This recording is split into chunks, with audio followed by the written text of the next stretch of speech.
స్వామివారిని చూస్తుంటారు, అలంకరిస్తుంటారు. ఆ విగ్రహాన్ని చేత్తో తాకే అదృష్టం మీకు ప్రతిరోజు లభిస్తూ ఉంటుంది. అయితే స్వామివారి వెనుక భాగాన ఒక వెంట్రుకలు ఉన్నట్లుగా ఒకటి ఉందని ఐఏఎస్ ఆఫీసర్ రమేషన్ గారి పుస్తకంలో రాశారు. అది ఎంతవరకు నిజమంటారు? అంటే మీరు తప్ప ప్రధాన అర్చకులు, ఆ లోపలికి పోయి స్వామివారి సేవ చేసే అర్చకులు తప్ప మిగతా వాళ్ళు ఎవరు ఇది నిజము ఇది అబద్ధం అని చెప్పలేని పరిస్థితి. లేదు, ఇందులో చెప్పలేని పరిస్థితి ఏమీ లేదు. ఎందుకంటే స్వామివారిని వెనుక వైపు చూడగలిగిన వాళ్ళు అర్చకులు మాత్రమే. అర్చకులు కూడా ఆ సమయంలో స్వామివారి కైంకర్యం కోసం ఆ నియమాలతో పాటు వెళ్ళిన వాళ్ళు మాత్రమే స్వామివారి వెనుక వైపు వెళ్ళగలరు. అట్లాగే నేను అభిషేకం చేయడానికి వెళ్ళినప్పుడు స్వామివారిని ఆపాదమస్తకం చేత్తో తాకుతాను. స్వామివారికి వెంట్రుకలు అనేది లేవు, శిల్పంలో ఉంటుందంతే.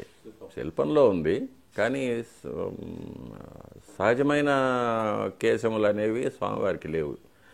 ఇదే కాకుండా స్వామివారి దేహం మెత్తగా ఉంటుందని, స్వామివారికి చెమట పడుతుందని, స్వామివారి పాదాలు మెత్తగా ఉంటాయని, ఇలాంటివి చాలా చాలా చాలా కొన్ని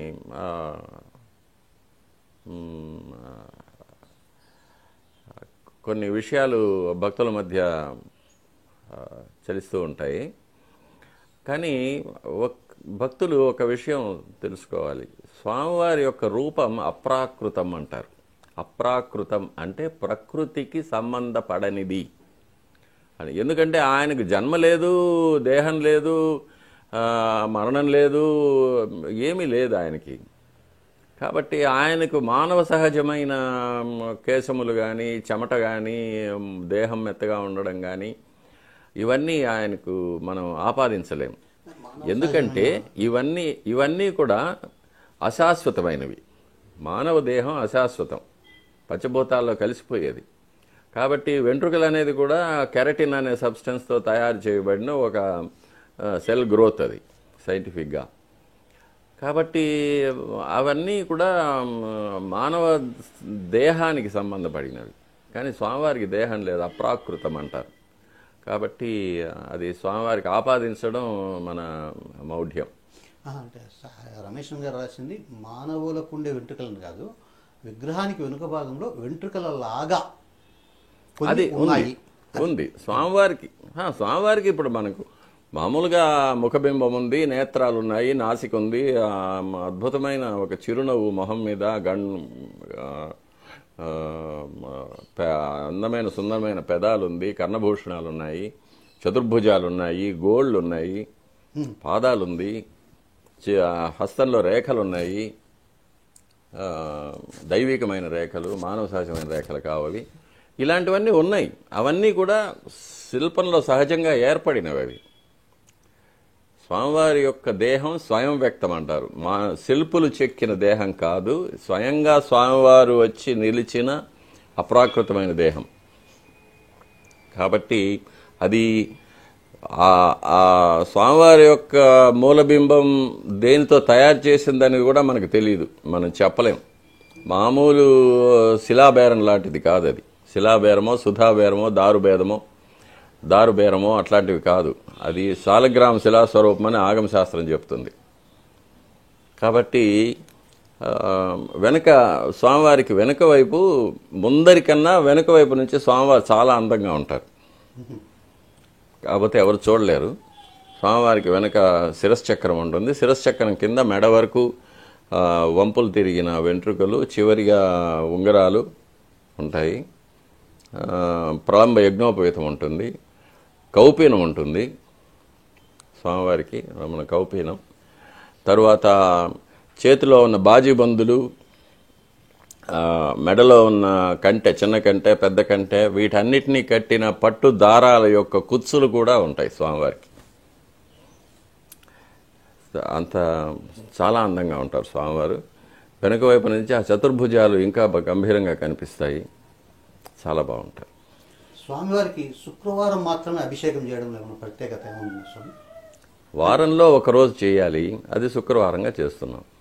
అంటే కొన్ని ఆలయాల్లో మంగళవారం చేస్తారు, సోమవారం చేస్తారు, అంటే ఈ ఆలయానికి ప్రత్యేకంగా అంటే శుక్రవారం చేయడం వల్ల ప్రత్యేకత ఏముంది? ఆగమాల్లో శుక్రవారం చేయాలనే ఉందా, లేదు మామూలుగా మనము ఆలయ నిబంధనలు లేకుంటే మన సౌకర్యం కొద్దీ పూర్వకాలం నుంచి ఏమన్నా ఆ రకంగా ఏమన్నా ఫిక్స్ చేశారా? వారంలో ఒకరోజు స్వామివారికి అభిషేకం చేయాలి. అభిషేకం చేయాలంటే స్వామివారికి చాలా పెద్ద కార్యక్రమం. ఎందుకంటే స్వామివారు ధరించి ఉన్న తిరువాభరణాలన్నీ తీసేయాలి, పచ్చకర్పూర నామం తీసేయాలి, తర్వాత స్వామివారికి ఒళ్ళంతా పునుగు తైలకాపు చేయాలి, తర్వాత స్వామివారికి అభిషేకం చేయాలి. అభిషేకం చేసిన తర్వాత తిరిగి స్వామివారికి అలంకారం చేయాలి, తిరువాభరణాలన్నీ పెట్టాలి. ఇవంతా కూడా ఎక్కువ కాలం తీసుకునేది కాబట్టి వారంలో ఒకరోజు మాత్రం అభిషేకం పెట్టుకున్నాం. ఇందులో శుక్రవారం అనేది మహాలక్ష్మికి ప్రత్యేకమైనది.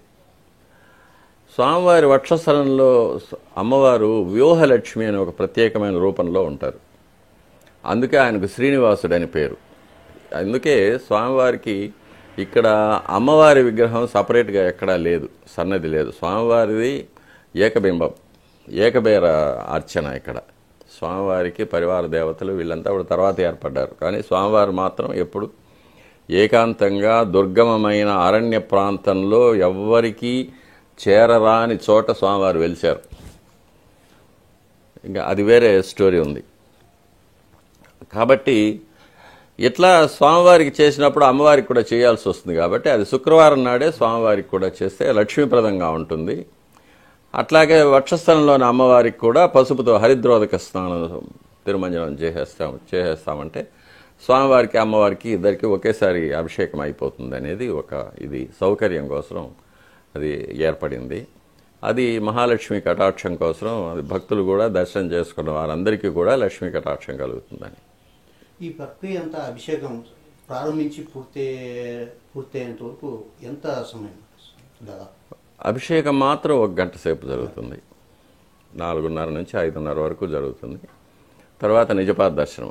అభిషేకం తర్వాత ఒక 15 నిమిషాలు స్వామివారికి అలంకారం ఉంటుంది. స్వామివారి దివ్యమైన దేహానికి ఉన్న తడినంతా వత్తి తీసిన తర్వాత కొత్త పట్టు ధోవతి, పట్టు ఉత్తరీయం, శిరోవస్త్రం, తలకు శిరోవస్త్రం కట్టి స్వామివారికి నడుములో నాగాభరణం, వడ్డాణం, స్వర్ణయజ్ఞోపవీతం అంతా అలంకారం చేసి స్వామివారి ముఖబింబంలో పచ్చకర్పూర ధూళి, నీర్కాపు అని పల్సగా పూసిన తర్వాత స్వామివారికి వెన్న నైవేద్యం అవుతుంది. నవనీతం నైవేద్యం చేసిన తర్వాత పచ్చకర్పూరంతో హారతి చేస్తాం. దాని తర్వాత నిజపాద దర్శనం అయిపోయిన తర్వాత స్వామివారికి అలంకారం జరుగుతుంది. దీన్ని సమర్పణ అంటారు. ఇది తలుపులు వేసేసి చేస్తాం. సమర్పణ 1 గంట సేపు పడుతుంది. ఎందుకంటే స్వామివారికి ముందు తిరువణకాపు చేయాలి. దాదాపు ఒక 750 గ్రాముల పచ్చకర్పూరాన్ని ధూళిగా చేసి దాంతో అట్లా డ్రై పౌడర్ స్వామివారి ముఖబింబంలో వేస్తే అది నామంలాగా అంటుకుంటుంది. దాన్ని సరిగ్గా షేప్ చేసిన తర్వాత మధ్యలో కస్తూరి తిలకం, అది మధ్య నల్లగా వేణుపత్రాకృతి అంటే వెదురు ఆకు షేప్లో చేస్తారు. దాన్ని చేసిన తర్వాత స్వామివారి ముఖానికి పునుగు తైలం లేపనం చేస్తే ఈ దీపాల కాంతికి అది తల మెరుస్తూ బుగ్గలంతా ఇదిగా కనిపిస్తూ ఉంటుంది, నవ్వినట్టుగా. తర్వాత స్వామివారికి వస్త్రాలు సమర్పణ చేసి తిరువాభరణాలు సమర్పణ చేస్తాం. తిరువాభరణాలు సమర్పణ చేసేటప్పుడు ఒక పర్టికులర్ ఆర్డర్ ఉంటుంది. ఫస్ట్ నడుములో సాదా వడ్డాణం, తర్వాత నాగాభరణం వడ్డాణం, తర్వాత గంటల మొలతాడు అనే దశావతార వడ్డాణం, తర్వాత సూర్యకఠారి, అందెలు, పాగడాలు కట్టిన తర్వాత మళ్ళీ సాలగ్రామ వస్త్రం, కటారి వస్త్రం, ఉత్తరీయం. దాని తర్వాత మళ్ళీ చిన్న కంటె, పెద్ద కంటె, పులిగోరు పథకం, యజ్ఞోపవీతం, గోపు, అష్టోత్తరహారం, లక్ష్మీహారం, చతుర్భుజ లక్ష్మీహారం, తులసిహారం, సాలగ్రామ హారాలు. అంతకుముందే కర్ణపత్రాలు, శంఖచక్రాల కవచాలు, కటిహస్తం, వైకుంఠహస్తం, నాగాభరణాలు ఇవన్నీ సమర్పణ చేసిన తర్వాత చివరిగా కిరీటం సమర్పణ చేయడం జరుగుతుంది. కిరీటం సమర్పణ చేసిన తర్వాత స్వామివారికి బంగారు పాదాలు పెట్టిన తర్వాత స్వామివారి వక్షస్థలంలో పైకి లోపల వ్యూహలక్ష్మి ఉండిపోతుంది. బంగారుతో చేసిన అమ్మవారి పథకం ఒకటి ఉంటుంది, పెద్ద పథకం. ఆ అమ్మవారి పథకానికి మళ్ళీ అభిషేకం చేస్తాం. అభిషేకం చేసి కొత్త పట్టు వస్త్రం కట్టి స్వామివారి మెడలో అలంకరించిన తర్వాత స్వామివారికి మళ్ళీ అప్పుడు నవనీతం ఆరగింపు చేసి కర్పూర హారతి చేస్తాం. తర్వాత ఇంకా తోమాల సేవ తర్వాత అర్చన, తర్వాత నైవేద్యం, శాతముర అవన్నీ జరుగుతాయి. ఇవి శుక్రవారం నాడు జరిగే కైంకర్యాలు. ఇవి అలంకారం 1 గంట సేపు పడుతుంది. స్వామివారికి లెక్కలేనన్ని ఆభరణాలు ఉన్నాయి. ఏ వారం ఏ అలంకరణ చేయాలా, ఏ హారాలు పెట్టాలా, ఏ కిరీటం పెట్టాలా అంటే అది మీరు నిర్ణయిస్తారా? అది ఎట్లా సిస్టమ్ ఎట్లా? అది మనం నిర్ణయించేది కాదు, స్వామివారి యొక్క కార్యక్రమాలు నిర్ణయిస్తాయి. ఇప్పుడు ఈరోజు శుక్రవారం, రేపు వచ్చే వారం శుక్రవారం వరకు గుడిలో ఎటువంటి విశేషాలు లేవు. కాబట్టి ఈరోజు మేమేం చేశాము, స్వామివారికి మామూలు బంగారు ఆభరణాలే, ఆకాశరాజు కిరీటము, మామూలు బంగారు శంఖచక్రాలు, కటిహస్తం, వైకుంఠహస్తం ఇవి పెట్టాం. సపోజ్ ఏదైనా ఒక ఆస్థానం పోయిన వారం తీసుకున్నాం. పోయిన వారం తీసుకుంటే పంచమి తీర్థం ఉండింది. కాబట్టి స్వామివారికి పోయిన శుక్రవారం విశేష తిరువాభరణాలు అంటే రత్నాలు చెక్కిన పతకాలతో కూడిన కిరీటం, రత్నాలు చెక్కిన శంఖచక్రాలు, రత్నాల కటిహస్తం, వైకుంఠహస్తం ఇవి అలంకారం చేస్తాం.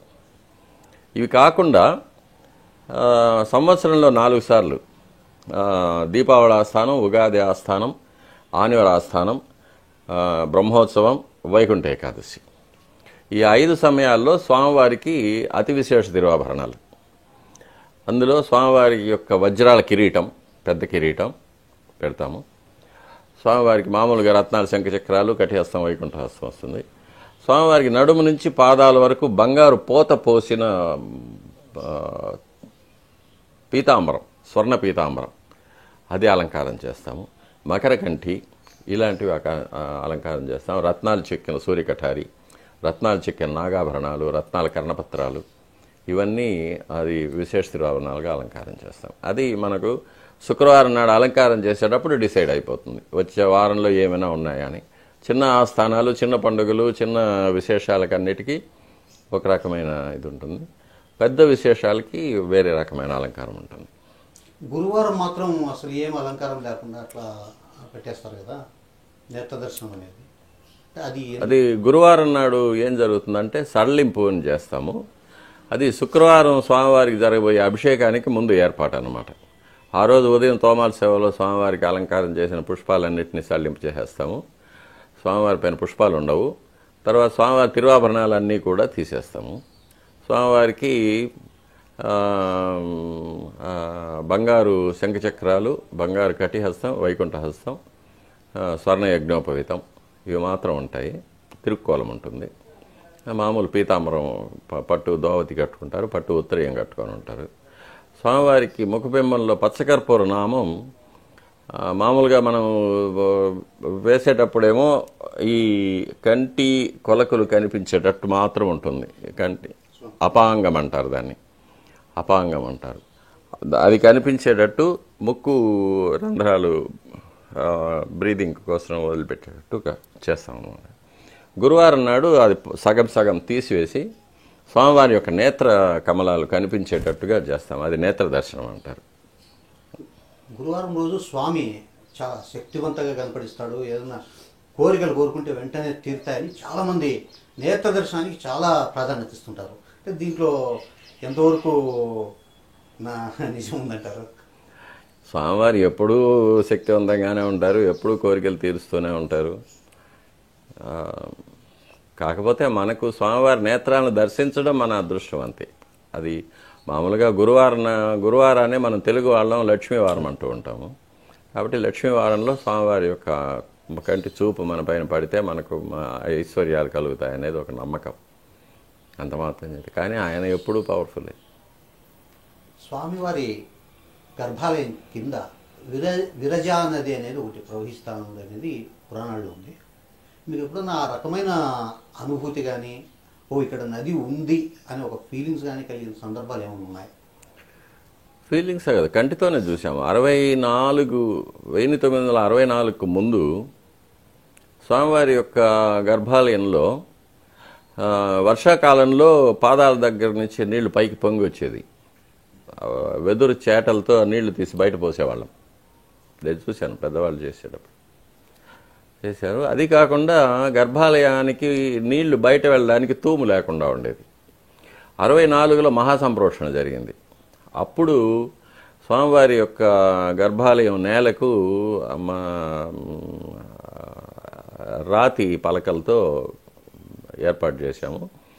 అప్పుడు అందుకే ఇప్పుడు కూడా మీరు చూస్తే స్వామివారి యొక్క పద్మపీఠం భూమి యొక్క లెవెల్ కన్నా తక్కువగా ఉంటుంది. ఈ భూమి లెవెల్ పైకి వచ్చింది కాబట్టి రాతి బండల వల్ల. రాతి బండలతో పెట్టి మూసేసిన తర్వాత ఇప్పుడు ఆ నీళ్ళు పైకి రావడం లేదు. తూము కూడా పెట్టేశాము కాబట్టి అభిషేకం చేసిన జలం అంతా కూడా బయట తూములోకి వెళ్ళిపోతుంది. కానీ ఇప్పుడు కూడా స్వామివారి పాదాలపైన చెవి పెట్టి వింటే లోపల నీళ్లు పారే శబ్దం వినిపిస్తుంది. స్వామివారి గర్భాలయంలో అర్చకులు మీతో పాటు ఒక పిల్లికి కూడా చాలా అవినాభావ సంబంధం ఉంటుంది, ఎప్పుడు స్వామివారి దగ్గర కూర్చుంటుందని అంటారు. నేను కూడా ఒకటి రెండు సందర్భాలు చూశాను. అది ఏ రకంగా అది మనం అర్థం చేసుకోవచ్చు? పిల్లులు ఇప్పుడు ఆలయంలో ఉగ్రాణాలు ఉంటాయి, స్టోర్ రూమ్స్ ఉన్నాయి, నెయ్యి డబ్బాలన్నీ పెట్టుంటారు, ఎలకలు ఎక్కువ పారాడుతూ ఉంటాయి. దానికోసం పిల్లులను మనమే తెచ్చి పెంచుతూ ఉంటాం.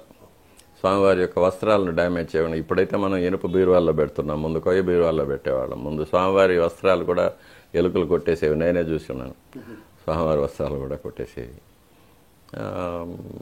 కాబట్టి దానికోసం పిల్లులను తెచ్చి పెంచుకునేవాళ్ళం. అది గుళ్ళో తిరుగుతూ ఉంటుంది. స్వామి ఆలయం మనకు కనిపించే ఆలయం వేరు, అదృశ్యంగా ఇంకొక ఆలయం ఉందనేది ఒక పురాణాల్లో చెప్పబడింది. భక్తులు కూడా అది నిజమేనా అని నమ్మేటట్లు అప్పుడప్పుడు మాట్లాడుతూ ఉంటారు. అంటే నిజంగా స్వామి ఆలయంలో మనకు కనిపించిన ఇంకొక ఆలయం అనేది ఉందంటారా? స్వామివారు ఆవిర్భవించినప్పుడు స్వామివారు దేవశిల్పి విశ్వకర్మతో ఆదేశం ఇస్తారు. 1000 స్తంభాలతో, అనేకమైన గోపురాలతో, కుడ్యాలతో నాకు ఒక ఆలయం నిర్మించమని చెప్పి దేవశిల్పి నిర్మించి ఇచ్చారు. తర్వాతే ఆ ఆలయంలోకి స్వామివారు శ్రీదేవి భూదేవితో ప్రవేశిస్తారు. అది పురాణాల్లో చెప్పబడింది. అది ఇప్పటికీ ఉందని,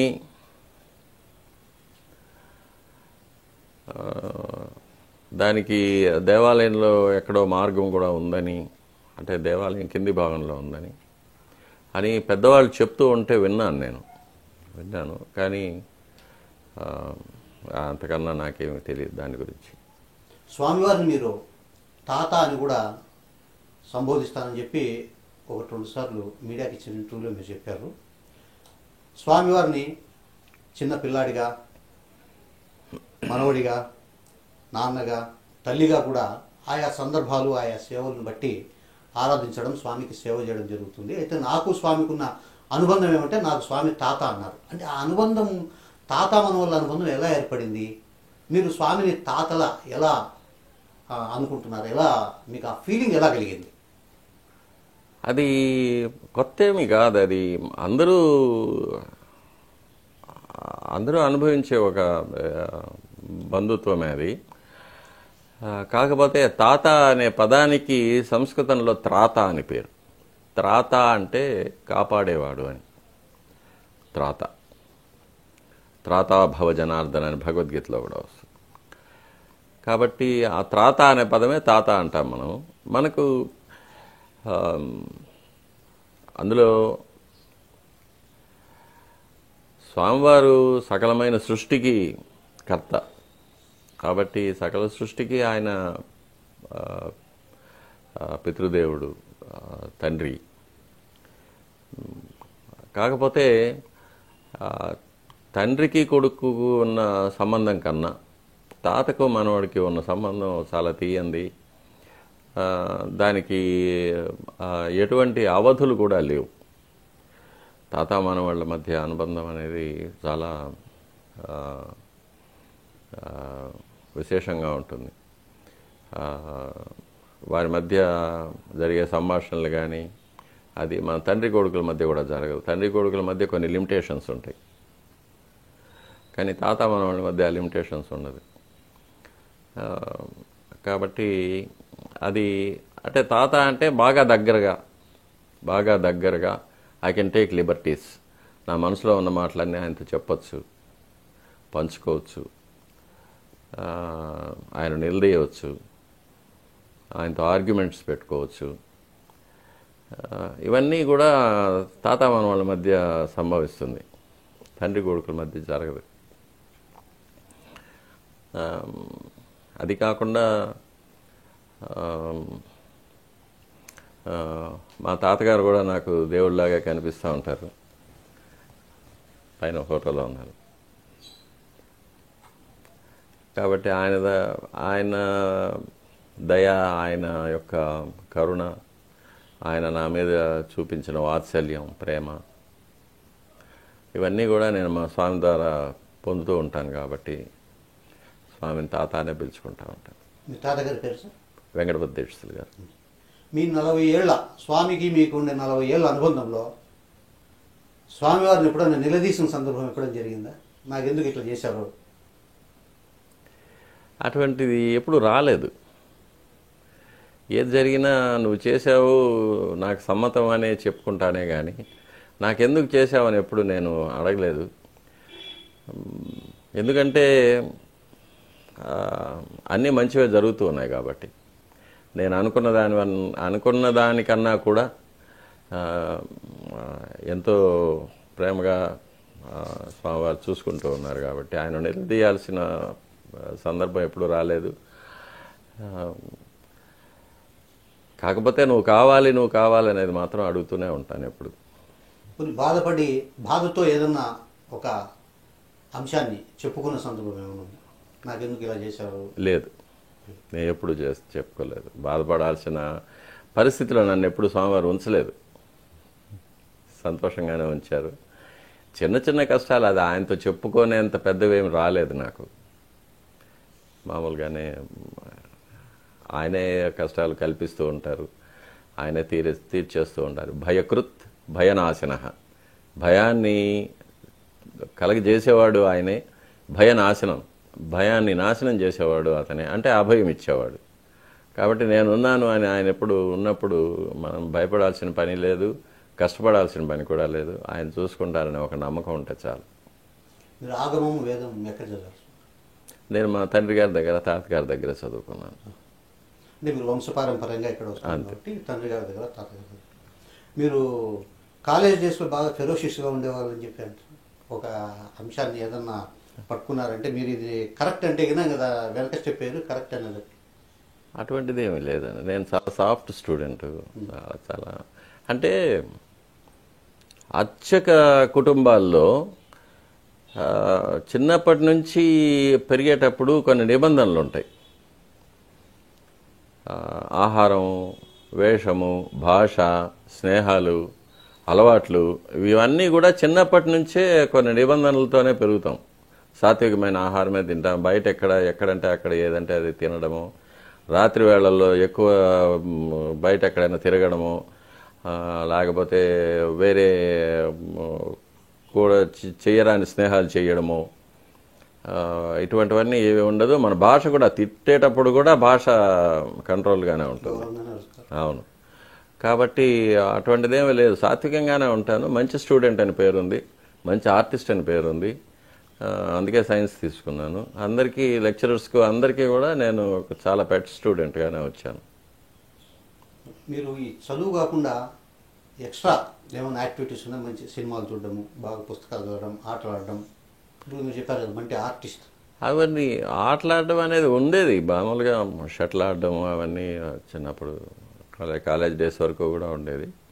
ఇప్పుడు కూడా మా మనవాళ్ళు ఎవరైనా వస్తే షటిల్ ఆడతాను, అవన్నీ చేస్తాను. నాకు హాబీస్ అనేది పెయింటింగ్ మంచి హాబీ ఉంది. ఇప్పటికీ కూడా ఆయిల్ పెయింటింగ్స్, వాటర్ కలర్స్ అన్నీ చేస్తూ ఉంటాను. అది నేను చేసింది కాదు, వేరే వాళ్ళు నా కోసం చేసి ఇచ్చారు. తర్వాత ఈ మధ్య పుస్తకాలు రాయడం, స్వామివారి యొక్క ఒక ఆజ్ఞ అయింది కాబట్టి పుస్తకాలు రాయడం ప్రారంభించాను. ఇకపోతే గార్డెనింగ్, సైన్స్ స్టూడెంట్ కాబట్టి, బాటనీ స్టూడెంట్ కాబట్టి ఎక్కడ వెళ్ళినా వివిధ రకాలైన అరుదైన వృక్షాలు, వృక్ష సంపద, అవి చెట్లు, అవి వాటిని సేకరించడం, వాటిని పెంచడం, ఇవన్నీ ఉంది. ఇక కళాత్మకమైనవన్నీ నాకు ఇష్టమైనవి, సంగీతం కానీ లేకపోతే ఆర్కిటెక్చర్ కానీ గృహాలంకరణ కానీ అవన్నీ కూడా నాకు ఇష్టమైంది. అరుదైన విషయాలు ఏదైనా వస్తువులు కనబడితే సేకరిస్తూ ఉంటాను, చేస్తూ ఉంటాను. స్వామితో పాటు మీరు ప్రకృతిని కూడా బాగా ప్రేమిస్తున్నారు, అంటే మంచి మంచి చెట్లు సేకరించడం. అవును, మన ప్రాచీనమైన మహర్షులు అవే కదా చెప్పారు. ఎందుకంటే స్వామివారికి నిత్య ఆరాధనలో ఉపయోగించబడే పుష్పాలు ఏ పుష్పాలు వాడచ్చు, ఏ పుష్పాలు వాడకూడదు, ఎప్పుడు వాడాలి, ఏ వర్ణమైన పుష్పం వాడితే ఏమి ఫలితం కలుగుతుంది, ఇవన్నీ కూడా ఆగమశాస్త్రంలో చెప్పారు.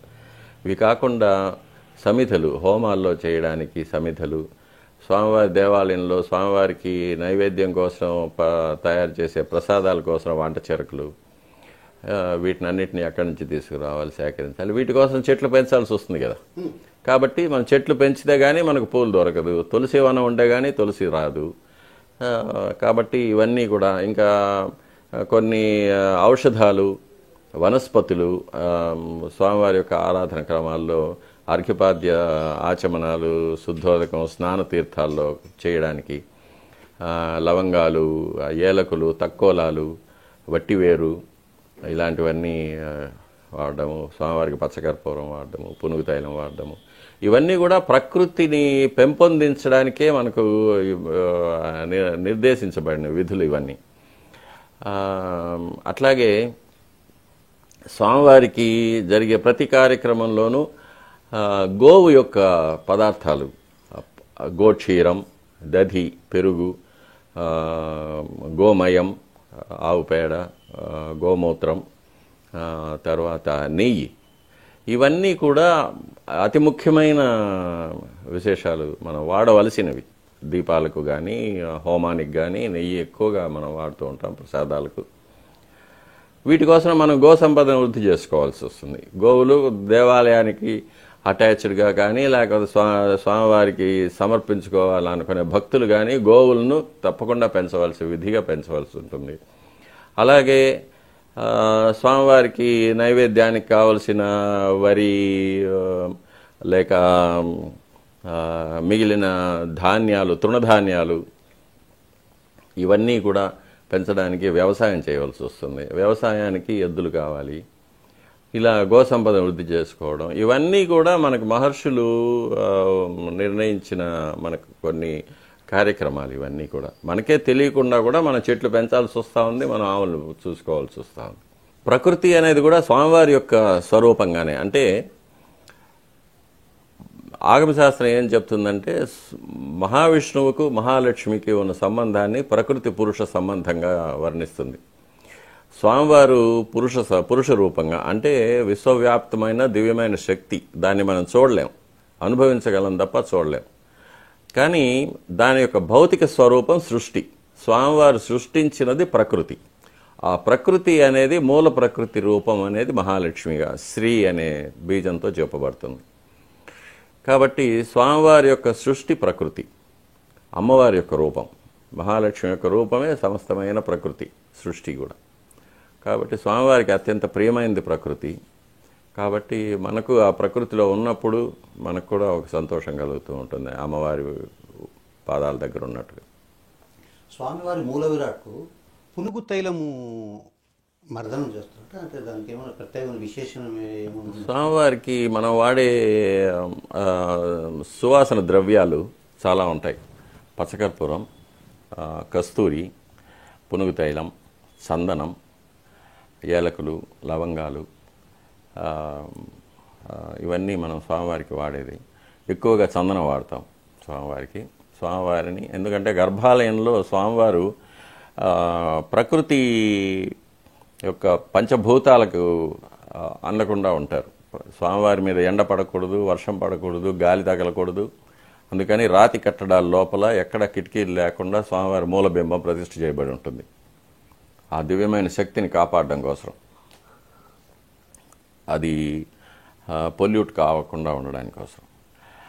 అందుకని స్వామివారి యొక్క విగ్రహంలో జనించే ఆ ఉష్ణాన్ని చల్లబరచడానికి స్వామివారి దగ్గర ఎప్పుడు చందనం ఎక్కువ వాడుతూ ఉంటాం. పునుగు తైలం అనేది సాలగ్రామ శిలా స్వరూపానికి పుష్టినిస్తుంది. పుష్టిని కాంతిని ఇస్తుంది కాబట్టి ఆ పునుగు తైలం అనేది మనం స్వామివారికి లేపనం చేయడానికి వాడుతూ ఉంటాం. చందనం ఎక్కడి నుంచి చేస్తారు? చందనం వృక్షాల నుంచి వస్తుంది. చందన వృక్షాల నుంచి వస్తుంది. టీటీడీ వాళ్ళు పెంచుతారు. టీటీడీ వాళ్ళు పెంచుతున్నారు, చందన వృక్షాలు పెంచుతున్నారు. అర్చకులే దాని చందనాన్ని తీస్తారా, లేదు అంటే మామూలుగా దేవాలయాల్లో అర్చకుడే అన్ని కార్యక్రమాలు నిర్వహిస్తూ ఉంటారు.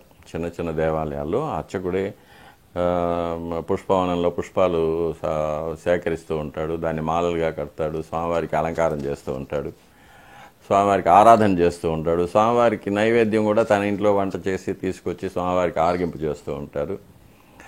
అట్లాగే చందనం చేయడము ఇవన్నీ కూడా అర్చకులే చేస్తూ ఉంటారు. మనకు ఇక్కడ తిరుమలలో ఇది ఒక మహాసంస్థానం కాబట్టి దేవాలయానికి అనుబంధంగా ఎన్నో వృత్తుల వారు, ఎంతోమంది, ఎన్నో కుటుంబాలు జీవనం సాగిస్తూ ఉంటాయి కాబట్టి ఒక్కొక్క కుటుంబానికి ఒక్కొక్క పని అప్పగించారు. వంట చేసేవాళ్ళు, పాచకులు వేరేగా ఉంటారు, స్వామివారి గంధం తీసేవాళ్ళు వేరేగా ఉంటారు, స్వామివారి వస్త్రాలు కాపాడేవాళ్ళు కొంతమంది ఉంటారు, స్వామివారికి పుష్పవనాలు పెంచేవాళ్ళు కొంతమంది ఉంటారు, ఆ పుష్పాలను కట్టి మాలగా చేసి స్వామివారికి ఇచ్చేవాళ్ళు కొంతమంది ఉంటారు, స్వామివారి గుళ్ళో ముగ్గులు వేసేవాళ్ళు, అరటిమాలలు కట్టేవాళ్ళు, మామిడి ఆకులు కట్టేవాళ్ళు ఎంతోమంది ఉంటారు. అట్లాగే స్వామివారికి వాహన సేవల్లో స్వామివారిని మోసుకొని మోతగాళ్ళు ఉంటారు, మంగళవాద్యాలు వాయించే వాళ్ళు ఉంటారు, దీవటీలు పట్టుకునే వాళ్ళు ఉంటారు. ఇట్లాగే ఎన్నో కుటుంబాలకు స్వామివారు తన కైంకర్యాల ద్వారా ఎంతోమందికి భుక్తి కలిగిస్తూ ఉంటారు. ప్రసాదాలు అంటే గుర్తొస్తుంటాను, ఒకప్పుడు తిరుమల ఆలయంలో ఉండే బంగారు బావి నీళ్ళే ప్రసాదాల తయారీకి వినియోగించేవారని చెప్పి అంటుంటారు. ఇప్పుడు ఆ బంగారు బావి ఏమైంది, అసలు ఆ నీళ్లు వాడుతున్నారా, బావి ఉపయోగంలో ఉందా? అది బంగారు బావి మధ్యలో కొంచెం నీళ్లు నిలిపివేయాల్సి వచ్చింది. అంటే ఈ వైకుంఠం నుంచి వచ్చే డ్రైనేజ్ అది కలిసి నీళ్లు కలుషితమైపోయి చెడ్డ వాసన వచ్చేది, అందువల్ల నిలిపేశాము. ఇప్పుడు మళ్ళీ బంగారు బావి నీళ్లు వాడుతున్నాం పూర్తి చేసిన తర్వాత. ఇప్పుడు స్వామివారి అభిషేకానికి నీళ్లు ఆకాశగంగ నుంచి ఇప్పుడు కూడా అదే పద్ధతి నడుస్తుంది. ఆకాశగంగ నుంచి ఆరాధన క్రమం కోసం తిరుమల నంబి కుటుంబం వాళ్ళు తెచ్చిస్తూ ఉంటారు రోజు. స్వామివారి అభిషేకానికి మనకు పాపనాశనం తీర్థం నుంచి వస్తుంది, పైపుల్లో వస్తుంది. ఎందుకంటే బంగారు బావిలో నీళ్లు మనకు కావలసినంత రావడం లేదు ఊట, అందుకని మనకు పైపుల్లో వచ్చిందాన్ని వాటర్ వాడుకుంటున్నాం పాపనాశనం నుంచి.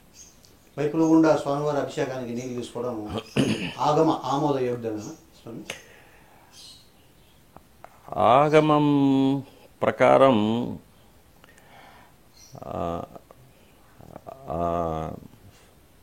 నదీ జలం, పారే నీళ్లు ఉత్తమం,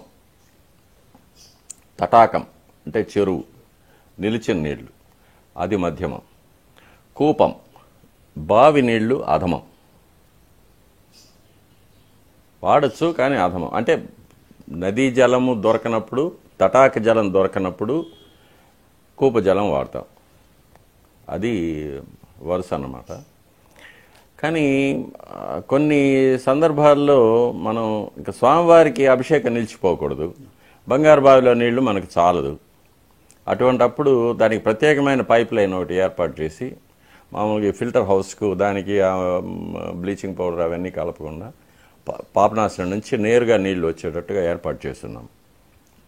ఆ పైప్ లైన్లో స్వామివారికి అవసరమైన అభిషేకం నీళ్లు మాత్రం వస్తాయి, మామూలు ఇతర అవసరాలకు ఉపయోగించే వాటర్ మామూలుగా వంటకు వాడతాము, అభిషేకానికి వాడతాం. సో ఇప్పుడు ఆలయంలో అర్చకుల విధులు ఎలా ఉంటాయి, వాటిని ఎవరు డిసైడ్ చేస్తారు? విధుల కేటాయింపు ప్రధాన అర్చకులే చేస్తారు. ప్రధాన అర్చకులే స్వామివారి యొక్క అర్చకులకి అందరికీ విధులు కేటాయిస్తూ ఉంటారు. దాని పర్యవేక్షణ కూడా వాళ్ళే చేస్తూ ఉంటారు. సుప్రభాతం నుంచి ఏకాంత సేవ వరకు ఉదయం సుప్రభాతానికి 4 అర్చకులు వెళ్ళాలి. వెళ్ళి స్వామివారి తలుపులు తీసి స్వామివారికి అక్కడ దీపాలు అంటించి స్వామివారిని ఏకాంత సేవ నుంచి మేలుకొల్పి తర్వాత తోమాల సేవ, అర్చన, నైవేద్యం ఇవన్నీ చేసే వరకు 4 చేస్తారు. దాని తర్వాత మళ్ళీ అది ఆ వారాన్ని బట్టి సహస్రకలశ అభిషేకం ఉండవచ్చు, తిరుపావడం ఉండవచ్చు, అభిషేకం ఉండవచ్చు, అష్టదళ పాద పద్మారాధన ఉండవచ్చు, విశేష పూజ ఉండవచ్చు. వాటికి తగినట్టుగా అర్చకులను వాటికి నియమిస్తూ ఉంటాం. ఇక అంటే 2వ గంట అంటే మాధ్యాహ్నిక ఆరాధన తర్వాత సర్వదర్శనం స్వామివారి సన్నిధిలో జరుగుతూ ఉంటుంది. ఆ సమయంలో నలుగురు ఉంటూ ఉంటారు. 3 గంటల సేపు ఉంటారు. వాళ్ళు తీర్థం సెటారీ సమర్పించడం, స్వామివారి దగ్గర కావలి ఉండడం, ఇవన్నీ చేస్తూ ఉంటారు. మళ్ళీ బయట ఉత్సవ మంటపంలో, వాహన మంటపంలో, కళ్యాణ మంటపంలో అక్కడ విధులకి నలుగురు వెళ్తూ ఉంటారు. మళ్ళీ రాత్రి ఏకాంత సేవకు మళ్ళీ 9 గంటలకు వెళ్ళేవాళ్ళు మళ్ళీ 4 వెళ్తారు. వాళ్ళు ఏకాంత సేవ చేసుకొని వస్తూ ఉంటారు. వాళ్ళల్లో వారి అనుభవాన్ని బట్టి, వారి శరీర దారుఢ్యం బట్టి, వారి వయసును బట్టి, వారి ఆరోగ్యాన్ని బట్టి వాళ్ళకి ప్రధాన అర్చకులే విధులు వేస్తూ ఉంటారు. దాన్ని బట్టి వాళ్ళు వెళ్తుంటారు. స్వామివారి సేవలు, విధుల విషయంలో ఆలయ అధికారులు ఎక్కువ జోక్యం చేసుకుంటున్నారు. దీనివల్ల ఒక్కోసారి అర్చకులకు, అధికారులకు ఘర్షణ వాతావరణం నెలకొంటుంది అనేది చాలా రోజులుగా మనం వింటూ ఉన్నాం. అంటే స్వామివారికి సంబంధించిన సేవలు, పూజలు, నివేదనలు, ఈ వ్యవహారంలో అధికారుల జోక్యం చేసుకునే అవకాశం ఏమైనా ఉందా? అంటే త్వరగా కానివ్వండి, భక్తులంతా ఎక్కువ మంది సంఖ్యలో వస్తున్నారు, ఎక్కువ మందికి దర్శనం చేయించాలా, త్వరగా కానివ్వండి, మిమ్మల్ని అర్చకులు ఎవరు విధి నిర్వహణలు ఉంటే వాళ్ళను త్వరపెట్టిన సందర్భాలు ఏమైనా ఉన్నాయా? అది రోజు జరుగుతూ ఉండే తంతు. అది ఒకరోజు అని కాదు. మామూలుగా బయట అనుకుంటూ ఉంటారు, తిరుపతి యాత్రకు వెళ్తే బస్సులో ఎక్కినప్పటి నుంచి జరగండి అనేది ప్రారంభమైపోతుందని. తిరిగి తిరుగు ప్రయాణంలో బస్సు ఎక్కే వరకు జరగండి అనేది జరుగుతూ ఉంటుంది. ఒక రోజుకి యావరేజ్గా 60,000 మందికి దర్శనం చేయించాలి. కాకపోతే అది యాత్రికుల యొక్క రద్దీ తక్కువ ఉన్నా కూడా కానీ అనే మాటలు అది కొంచెం ఇబ్బంది కలిగిస్తూ ఉంటుంది. ఎందుకంటే స్వామివారికి మనం సమంత్రకంగా మంత్రలోపన లేకుండా అన్ని సూక్తాలు, అన్ని మంత్రాలు చెప్పి స్వామివారికి ఆరాధన క్రమాలు జరిపిస్తేనే స్వామివారు ప్రసన్నంగా ఉంటారు. స్వామివారు ప్రసన్నంగా ఉంటేనే వచ్చిన భక్తులకు వారి కోరికలు నెరవేరుతూ ఉంటాయి. అది కాకుండా స్వామివారు ప్రసన్నంగా ఉన్నప్పుడే మన లోక కళ్యాణం జరుగుతుంది. ప్రపంచం శాంతియుతంగా సమన్వయ భావంతో ఉంటుంది. ఆ ఆరాధన క్రమాల్లో మంత్రలోపం, క్రియాలోపం, భక్తిలోపం, సమయలోపం ఇవన్నీ జరిగినప్పుడు స్వామివారికి ఆగ్రహం వస్తుంది. స్వామివారి గుణాలకు అతీతంగా ఉండొచ్చు, కానీ అర్చావతార స్వరూపంలో స్వామివారిని మనం మన లెవెల్కి తీసుకొచ్చేసాం కాబట్టి స్వామివారికి కూడా ఇటువంటి ఆగ్రహము, అనుగ్రహం రెండూ ఆపాదించబడింది. అందువల్ల తెలిసి స్వామివారికి అపచారం జరగడం అనేది అర్చకులకు చాలా మనసుకు కష్టం కలిగించే విషయం. ఇది అవగాహన లేకపోవడం వల్ల అధికారులకో ఆలయ సిబ్బందికో అర్థం కాకపోవచ్చు. కానీ ఒక చిన్న విషయం, ఇదే అధికారులు కానీ సిబ్బంది కానీ ఎవరైనా వారు స్నానం చేసి ఆఫీసుకు వెళ్ళడానికి తయారయ్యే సమయంలో కానీ లేక భోజనం చేసే సమయంలో కానీ ఎవరైనా అవసర పెడితే వాళ్ళ మనస్థితి ఎలా ఉంటుంది? అటువంటిది ఈ సకలమైన సృష్టికి ప్రభు అయిన స్వామివారికి దేవతా సార్వభౌముడు, మానవులకు కాదు దేవతలకందరికీ సార్వభౌముడు, దేవదేవుడు. అటువంటి మహాశక్తికి మనం చేసే ఆరాధన క్రియల్లో అవసరం అనేది అవసరమా? అది ఆపగలిగితే స్వామివారికి తృప్తిగా సమంత్రకంగా ఆగమశాస్త్ర ప్రకారంగా ప్రతిరోజు ఆరాధనలు జరిగితే ఈ లోక కళ్యాణం జరుగుతుందని ఇప్పుడున్న విషమమైన పరిస్థితుల్లో ప్రపంచంలో మనం చూస్తున్నాం, ఏ దేశము ప్రశాంతంగా లేదు, మన దేశంలో ఏ రాష్ట్రము ప్రశాంతంగా లేదు.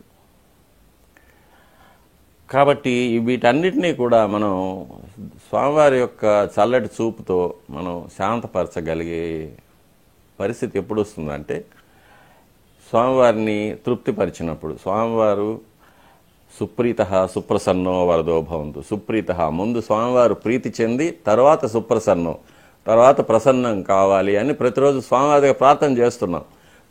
తెలిసి మనం తప్పులు చేసిన తర్వాత మనకు స్వామివారి దగ్గర క్షమాపణ కోరే అర్హత కూడా ఉండదు. ఏదో విశేషాల్లో జరగచ్చు, లేకపోతే కొన్ని మన పరిధిలో లేని పరిస్థితుల వల్ల కలగచ్చు. కానీ మనం కావాలని ఉద్దేశపూర్వకంగా ఇటువంటి అపచారాలు చేస్తే స్వామివారి యొక్క ఆగ్రహానికి మనం బలి కావాల్సి వస్తుంది. అటువంటి జరగకూడదని ప్రతి అర్చకుడు కూడా అనుకుంటాడు. ప్రతి అర్చకుడు కూడా స్వామివారి దగ్గర ఉన్నప్పుడు తృప్తిగా స్వామివారికి చేయాలనే అనుకుంటాడే కానీ వీళ్ళ అవసరానికి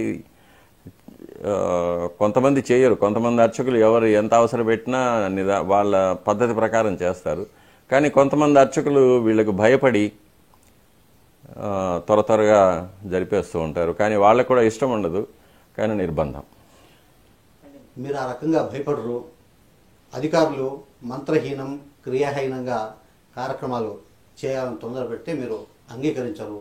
కాబట్టి ఈ సంఘర్షణలోనే మీకు కొంతమంది అధికారులతో మీకు విభేదాలు ఏర్పడడం, వాళ్ళు కొన్ని సందర్భాల్లో మిమ్మల్ని కావాలని ఇబ్బంది పెట్టడం లాంటి పరిస్థితులు జరుగుతున్నట్లు మీరు చెప్పకపోయినా కూడా కనిపిస్తున్నాయి.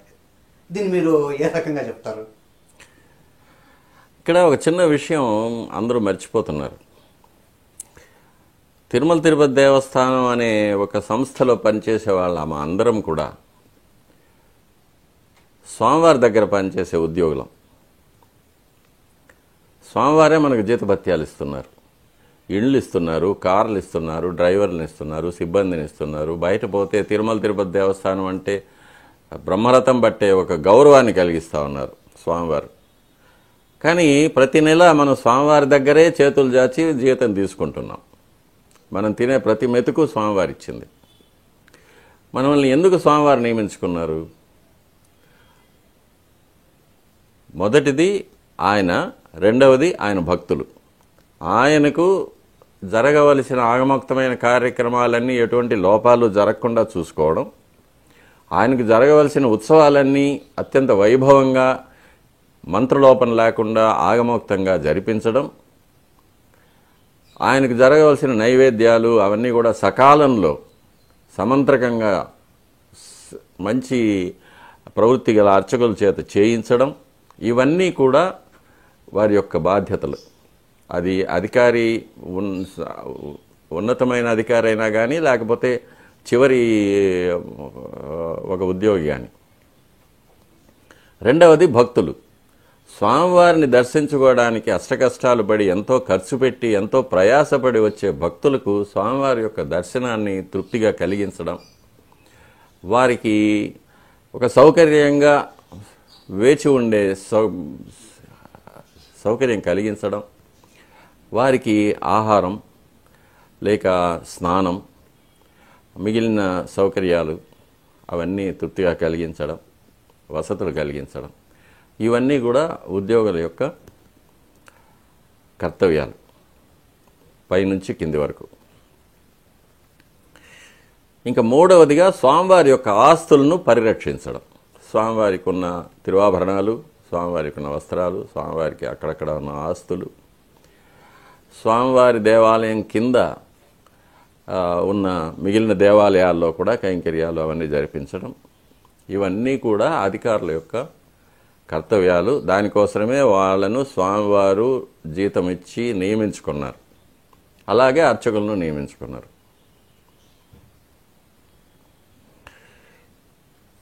ఇప్పుడు స్వామివారికి ఆగమోక్తంగా పూజలు జరిపించడం, అందులో తప్పులు జరగకుండా చూసుకోవడం కూడా వారి కర్తవ్యమే. అర్చకులు సమంత్రకంగా చేసే విధంగా, అర్చకులేమో సమంత్రకంగానే చేస్తారు, వారిని ఇబ్బంది పెట్టి అవసరం పెట్టకుండా చూసుకోవడం కూడా ఉద్యోగుల యొక్క కర్తవ్యం. కానీ అక్కడే ఏదో లోపాలు జరుగుతూ ఉన్నాయి. వారి కర్తవ్యాలు విస్మరించి వారు వేరే విషయాల్లో ఎక్కువ ఇంట్రెస్ట్ చూపిస్తున్నారు. కానీ స్వామివారి యొక్క కైంకర్యాల విషయాల్లో అంతగా శ్రద్ధ చూపకపోవడం ఇది కనిపిస్తూనే ఉంటుంది పైకి. దాన్ని నేను విమర్శిస్తూ ఉంటాను. స్వామివారికి సరిగ్గా జరగడం లేదనే బాధతోనే జరుగుతుందే కానీ వేరే విధంగా అహంకారంతోనో వేరే ఆగ్రహంతోనో ఎవరి మీద ఒక కక్షతోనో నేను ఎప్పుడు మాట్లాడను. స్వామివారి దేవాలయానికి ఆగమశాస్త్రమే ప్రమాణం. ఆగమశాస్త్రం ప్రకారంగానే స్వామివారి దేవాలయం నిర్మించబడి ఉంటుంది. దేవాలయంలోని వివిధమైన అంగాలు నిర్మించబడి ఉంటాయి. స్వామివారికి వివిధమైన కార్యక్రమాలు ఆగమశాస్త్రమే చెప్తుంది. ఆ కార్యక్రమాల్లో వాడవలసిన వస్తువుల యొక్క వివరాలు కూడా ఆగమశాస్త్రమే చెప్తుంది. అర్చకులు పుట్టినప్పటి నుంచి కూడా చివరి వరకు కూడా ఎలా నడుచుకోవాలి, ఏమేమి నేర్చుకోవాలి, వేషభాషలు ఎట్లా ఉండాలి, వారు ఏ ఏ సంస్కారాలు, ప్రతి అర్చకుడికి 18 సంస్కారాలు చెప్పబడింది ఆగమశాస్త్రంలో, జన్మ నుంచి మరణం వరకు. కాబట్టి ఆగమశాస్త్రమే అత్యంత ప్రమాణం దేవాలయానికి. దాని ప్రకారంగానే జరగాలి. అట్లాగే ఈ ఆగమశాస్త్రమే అర్చకుల యొక్క కుటుంబాలు ఏ గోత్రానికి సంబంధించింది ఉండాలి, ఏ సూత్రానికి సంబంధించింది ఉండాలి, ఏ వేద శాఖకు సంబంధించి ఉండాలి, ఇవన్నీ కూడా ఆగమశాస్త్రం నిర్ణయిస్తుంది. ఇవి కాకుండా వారి యొక్క దైనందిన కార్యక్రమాల్లో వారు పాటించవలసిన నియమాలు, మడి, ఆచారం, ఎంగిలి,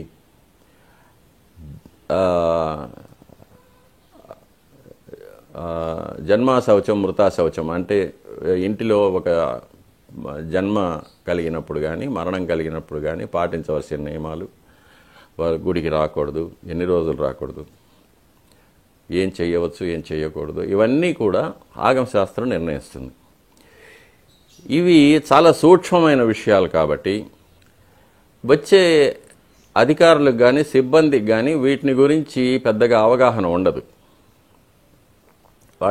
వారికి పూర్తిగా ఒక అతీతమైన విషయం ఇది. వారి మానవ మేధస్సుకు అందదు ఇది. కాబట్టి వీటిని అర్థం చేసుకోవడానికి వారికి చాలా ఓపిక ఉండాలి. దీని గురించి తెలుసుకోవాలనే ఒక ఆసక్తి ఉండాలి. వీటి గురించి పూర్తిగా తెలుసుకున్నప్పుడే ఈ నియమావళిని ఎలా మనం జరపగలమనేది వాళ్ళకి అప్పుడు తెలిసి వస్తుంది. కానీ నా దృష్టిలో చాలామంది సిబ్బందికి కానీ అధికారులకు కానీ ఈ విషయం పైన అస్సలు అవగాహన ఉండడం లేదు. వారు ఏదో కొన్ని లౌకికమైన విషయాలు చదివి, అది మ్లేచ్ఛ భాషలో చదివి, ఆంగ్ల భాషలో చదివి 4 పరీక్షలు రాసి ఉద్యోగానికి వచ్చేస్తారు. సరే, వాళ్లకు పరిపాలనా విషయంలో అవగాహన ఉండొచ్చు, వాళ్ళు పెద్ద విద్వాంసులుగా ఉండొచ్చు. కానీ ఆగమశాస్త్రం అని వచ్చినప్పుడు వారి యొక్క జ్ఞానం శూన్యం. కాబట్టి దేవాలయంలో పనిచేసే వాళ్ళు ఆ విషయం నేర్చుకోవాలి. లేక ఆ విషయం మీద పూర్తిగా అవగాహన ఉన్న వాళ్ళ యొక్క సలహాలు తీసుకోవాలి, దాని ప్రకారం నడుచుకోవాలి. కానీ వీటన్నిటికీ కూడా ఒక లక్ష్యం ఏంటంటే స్వామివారి కైంకర్యాలు బాగా జరగాలి, శాస్త్రీయంగా జరగాలి, స్వామివారు తృప్తి చెందాలి, స్వామివారు అనుగ్రహం వల్ల భక్తులందరూ కోరినవి పొందాలి. ఇది అందరి లక్ష్యం. దేవాలయంలో స్వామివారి దగ్గర పనిచేసే అందరి యొక్క లక్ష్యం అదేగా ఉండాలి. కానీ దీని తర్వాతే మిగతా విషయాలు. ఇందులో వ్యక్తిగతమైన కక్షలు లేక ఈర్ష్య, ద్వేషం ఇవన్నీ ఉంటే దేవాలయం యొక్క ప్రతిష్టకు భంగం కలిగిస్తుంది. ఇది రచ్చలోకి వచ్చినప్పుడు దేవాలయం గురించి, తిరుమల తిరుపతి దేవస్థానానికి ఇంత అతి పవిత్రమైన ప్రదేశం, వెంకటాది సమం స్థానం బ్రహ్మాండే నాస్తి కించనాత్ వెంకటేశ సమో దేవో నభూతో నభవిష్యతి. ప్రపంచంలోనే ఈ సమస్త భూమండలంలోనే ఎక్కడా లేనంత పవిత్రమైన క్షేత్రం ఇది. ఇటువంటి మహాక్షేత్రంలో ఇటువంటి పవిత్రమైన స్వామివారి యొక్క పాదాల దగ్గర ఇలా అతి అల్పమైన విషయాలకు మనం తావిస్తున్నామనేది బయట ప్రపంచానికి తెలిస్తే అది మనకు చాలా అవమానకరమైన పరిస్థితి. అటువంటిది రాకుండా చూసుకోవాలి. కొన్ని సందర్భాల్లో మీరు చెప్పలేకపోయినా కూడా చిన్నజీరేశ్వర గారు కానీ విశాఖ శారదా పీఠాధిపతి గారు వీరు ఆలయంలో జరిగే సేవలు క్రియల లోపాలను ఎత్తి చూపుతూ ఉంటారు. చిన్నజీర స్వామి గారు అయితే దాదాపు 10-15 ఏళ్ళు అసలు తిరుమల కూడా రాలేదు. ఆ రకమైన ఒత్తిడి వచ్చినప్పుడన్నా అసలు అధికారులు పాలనలో తమ బ్రాండ్ తమ ముద్ర వేసుకోవాలనే ఒక ఆలోచన కాకుండా ఈ ఆగమాలకు సంబంధించి స్వామివారి సేవలకు సంబంధించిన విషయాలను తెలుసుకుందామని ఏమైనా ప్రయత్నాలు చేశారా? మీరు ఎట్లా ఆంగ్ల భాషలో కూడా మీకు చాలా పట్టుంది, ఒకవేళ వాళ్ళకు తెలుగు అర్థం కాకుండా ఆంగ్లంలో కూడా మీరు అర్థమయ్యేటట్లు చెప్పగలిగిన శక్తి ఉంది. ఆ రకమైన ప్రయత్నాలు అధికారుల వైపు నుంచి ఎప్పుడైనా జరిగాయి? లేదు, ఇంతవరకు జరగలేదు. అది ఒక దురదృష్టకరమైన విషయం. ఇంతవరకు జరగలేదు. అయితే మామూలుగా ఒక కార్యాలయం యొక్క ప్రొసీజర్స్ ప్రకారంగా ఎప్పుడైనా ఫైల్స్ వస్తూ ఉంటాయి, ఫైల్స్లో నేను రాస్తూ ఉంటాను. కానీ ఇప్పుడు వేయికాళ్ళ మంటపం, రథమంటపం వాటికి ఫైల్స్లో నేను ఖచ్చితంగా చాలా స్ట్రిక్ట్గా రాశాను. జరగకూడదు, తీయకూడదు అనేది. లేకపోతే తీసినా ఇంకెక్కడైనా పునఃప్రతిష్ఠ చేయాలనేది కూడా రాశాము. కానీ మన సలహాలు తీసుకోరు. దేవుని దృష్టిలో అందరూ సమానం అంటారు. అలాంటప్పుడు ఇక్కడ ఈ ఆలయంలో ప్రపంచంలో ఎక్కడా లేని విధంగా L1, L2 సర్వదర్శనం, ప్రత్యేక ప్రవేశ దర్శనం ఇవన్నీ ఎందుకంటే అంటే దేవుడి దృష్టిలో అందరూ సమానం కాదు. డబ్బుండే వాళ్ళకు L1 దర్శనం, లేని వాళ్ళకు, పలుకుబడి లేని వాళ్ళకు సర్వదర్శనం అంటారు. అంటే ఇది ఎంతవరకు కరెక్ట్ అంటారు? ఇది ఆగమశాస్త్ర సంబంధమైన విషయం కాదు కాబట్టి దీని మీద నేను మాట్లాడడానికి నాకేం లేదు. నాకు సంబంధించిన విషయం కాదు. ఇది లౌకికమైన విషయం. ఆగమ సలహా మండలి అధికారుల రబ్బర్ స్టాంపు మాదిరి తయారైందనేది ఒక ఆరోపణ ఉంది. ఆనందమయం అనంత స్వర్ణమయం పథకం ఇప్పుడు కానీ లేదు రకరకాల ఇష్యూస్లో అది మీరు చెప్పకపోయినా కూడా అది అవును అనే ఒక రకమైన సంకేతాలను బయటకు పంపింది. అంటే అధికారులకు అనుసంధానంలో పనిచేసేటప్పుడు అసలు ఆగమ సలహా మండలి ఎందుకు? అంటే ఆగమంలో ఏమన్నా సలహా మండలి ఉండాలనేది ఏమన్నా నిబంధన ఉందా? ఇందులో ఇది వారు ఆగమ సలహా మండలిలో ఎవరిని నియమించుకుంటున్నారనే దాన్ని బట్టి ఉంటుంది. వారికి సుముఖంగా మాట్లాడే వాళ్ళని ఆగమ సలహా మండలిలో పెట్టుకుంటారు. కాబట్టి తప్పకుండా వాళ్ళు చెప్పిన విషయాలకు సరి అనిపిస్తుంది. నేను చాలా విషయాల్లో వ్యతిరేకిస్తూ ఉంటాను. కానీ కొన్నిసార్లు నా మీద కూడా కొంచెం ఒత్తిడి కలుగుతూ ఉంటుంది. అది భవిష్యత్తులో దీని గురించి యోచన చేయాల్సిన పని ఉంది. ఈసారి నియమించుకునేటప్పుడు ఇందులో అధికారులు కూడా తమను నియమించుకున్న భగవంతుడికి కృతజ్ఞులుగా ఉండాలి, సేవకులుగా ఉండాలి. ఆయనకు వ్యతిరేకమైన పనులు చేయకూడదు. ఆయనకు అంటే ఆగమ శాస్త్రానికి స్వామివారే ఆగమం. ఇక కాబట్టి ఆగమ శాస్త్రంలో నిపుణులైన వారి యొక్క సలహాలు తీసుకోవాలి, వారు చెప్పినట్లు జరపాలి. మన యొక్క కర్తవ్యం ఎంతసేపు అయినా లౌకికమైన విషయాల్లో స్వామివారి యొక్క ఆస్తులు కాపాడడం, స్వామివారి యొక్క భక్తులకు సౌకర్యాలు కల్పించడం, స్వామివారి యొక్క అర్చకుల యొక్క బాగోగులు చూసుకోవడం, స్వామివారి ఆస్తులు పరిరక్షించడం, ఇవి మాత్రమే మన కర్తవ్యాలు. స్వామివారి యొక్క ఆరాధన క్రమాలన్నీ అర్చకులకు వదిలిపెట్టాలి. వారి యొక్క సూచనల మేరకే దాన్ని జరగాలి అనేది ఒక అవగాహన వాళ్ళకు ఉండాలి. అది లోపిస్తూ ఉంటుంది అప్పుడప్పుడు. దీనికి ఇంకా పైనుంచి వారికి ఏదైనా కొంచెం కఠినమైన ఉత్తర్వులు అవి వస్తే దాని ప్రకారం వాళ్ళు జరుపుకుంటారు. ఆనంద నిలయం అనంత స్వర్ణమయం. ఈ పథకం అసలు ఆగమాల ప్రకారం కరెక్ట్ కాదని చెప్పి అప్పుడు చాలా రకరకాల వాదనలు వినిపించాయి. ఆగమ కమిటీ కూడా ఇది కరెక్ట్ కాదేమో అనే ఒక అభిప్రాయం వ్యక్తం చేసింది. ఆయన కూడా పని అయితే స్టార్ట్ చేసింది, బంగారాన్ని విరాళాలుగా సేకరించారు, పని స్టార్ట్ అయింది. ఒక్కసారిగా ఉన్నట్టుండి ఆగిపోయింది. అంటే ఇది ఆగమయుక్తం కాదు కాబట్టి దేవుడు ఆపేశాడా? తప్పకుండా తప్పకుండా స్వామివారి యొక్క అనుగ్రహం లేదు కాబట్టే కొన్ని పనులు నిలిచిపోతుంటాయి. ఇది స్వామివారి గర్భాలయం గోడలకు సంబంధించింది కాబట్టి, విమాన ప్రాకారానికి సంబంధించింది కాబట్టి, స్వామివారి యొక్క ఉత్తర్వు లేకపోవడం వల్లే ఇది జరిగిపోయిందని మేము కూడా అనుకుంటున్నాం. స్వామి, మీరు పెద్ద చదువులు చదివారు, ప్రపంచవ్యాప్తంగా రమణ దీక్షితులు గారు అంటే ఒక రకమైన ప్రత్యేక గుర్తుంటుంది. మీకు విదేశాలకు పోయే అవకాశం ఎప్పుడన్నా వచ్చిందా? మీరు విదేశీయానం ఎప్పుడన్నా చేశారా? విదేశ యాత్రలకు అవకాశాలు వచ్చాయి కానీ చేయకూడదు. అర్చకులుగా సముద్రయానం చేయకూడదు అనేది, ధర్మభ్రష్టత్వం కలుగుతుంది అనేది ఆగమం. కాబట్టి చేయలేదు. కానీ అవకాశాలు మట్టుకు చాలా వచ్చాయి, ఇప్పుడు వస్తూనే ఉన్నాయి.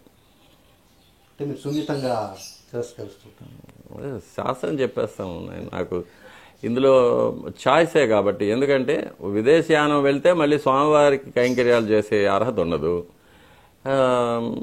ఇంకా స్వామివారి కైంకర్యాలు చేసే అర్హతను వదులుకొని విదేశయాత్ర పోవాల్సిన అవసరం నాకు లేదు. కాబట్టి ఇట్స్ మ్యాటర్ ఆఫ్ చాయిస్. కాబట్టి నాకు స్వామివారే ముఖ్యం, ప్రయారిటీ కాబట్టి అది వదులుకొని స్వామివారి దగ్గర ఉండిపోతున్నాను. కోట్లాది మంది భక్తులు స్వామి దగ్గరకు వస్తుంటారు. వాళ్ళ బాధలు, గాథలు, కోరికలు అన్నీ చెప్పుకుంటుంటారు. స్వామి నిబ్బరంగా నిలబడి అందరినీ చూస్తుంటారు.